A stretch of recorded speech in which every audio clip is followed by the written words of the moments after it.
Hey guys, it's Alex C with TFBTV, and the topic of today is going to be 5 guns with strange or bizarre features. We're just going to jump right into it with the IMI/IWI. I don't know what they're calling themselves these days, but it's a Galil. It's an Israeli 5.56 rifle based on the Valmet, which is based on the AK. A lot of people would consider this probably the ultimate evolution of the AK. Well, in its traditional form, it's got a safety selector. You can operate with your thumb without having to remove your hand from the trigger. Very easy to manipulate, very AR-like almost. It's got a charging handle that's upswept, so you can operate it while keeping your hand on the trigger. It's got front and rear night sights that both flip up, so yeah, very cool. It's also got a wire cutter. The bayonet functions as a wire cutter.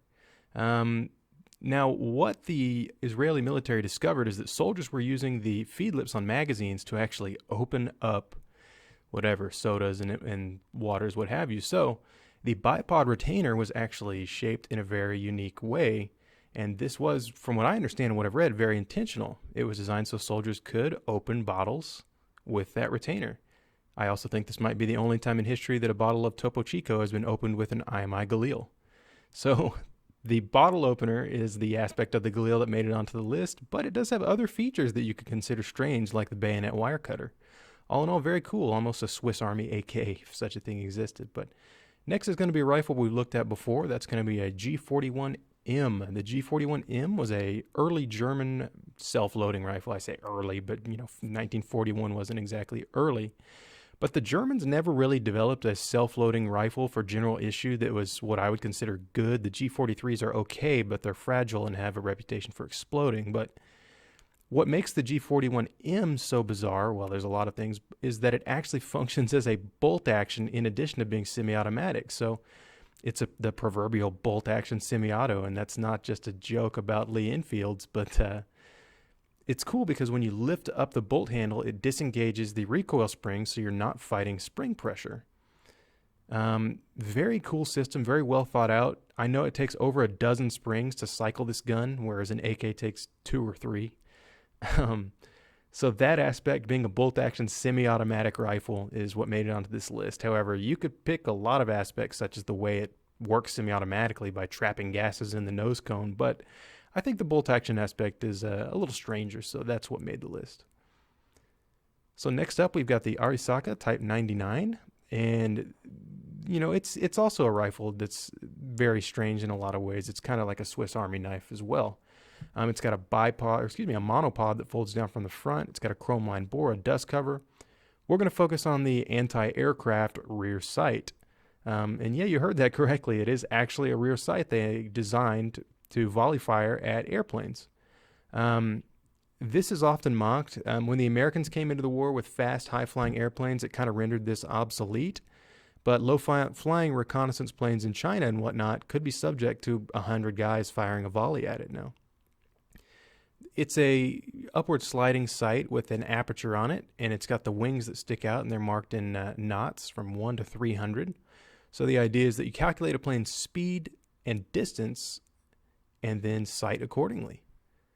I don't know how effective this was used, although I can see how in the early part of the war it would have been mildly effective against Chinese aircraft that were low flying and with canvas bodies or something. But let's move on to the next one. And that's going to be a Finnish Valmet. This would be more akin to a Finnish RK62, an older model Valmet. It's a 5.56 rifle, but you'll notice right here I deliberately stopped the camera on the rifle's flash hider.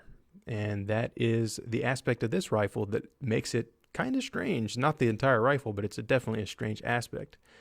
It's a tri-prong flash hider. This isn't a strange concept. American M16s had them early on. Kind of akin to a tuning fork is what some people call this style of flash hider, but it is actually intended to be a wire cutter. You twist the flash hider up in some wire if you're trying to advance through the enemy lines, and you fire the gun. It doesn't snap like the Galil's bipod. It actually, you use a round that's in the gun to cut through wire. I guess that does the job, but probably not going to be going on a covert mission like that. So anyways, next up, and lastly, we've got the Calico, the gun that made the 80s not roar or even simmer, but kind of twist their face up and say, that's really weird. It's a strange gun. It's roller delayed blowback like an MP5. The sights are actually located partially on the magazine and partially on the gun. And loaded, it weighs 8 pounds 2 ounces. Without the magazine, it goes down to 4 pounds 7 ounces. So the weirdest aspect of this gun is the magazine. They're helical magazines, which aren't entirely that strange. They've kind of had some success with the Bizon rifle or Bizon submachine gun and whatnot.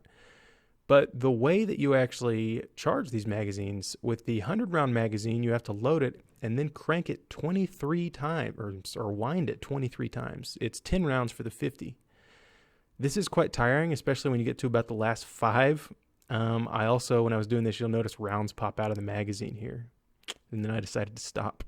And for storage, you don't want to store them loaded, so there's a button that releases a clutch and takes all the spring pressure off. So really kind of a strange magazine. But anyways, that's my list for the top 5 guns with strange features. I'd like to thank Grizzly Targets and Ventura Munitions for making this program possible. This is Alex C. with TFBTV. See you next time, guys.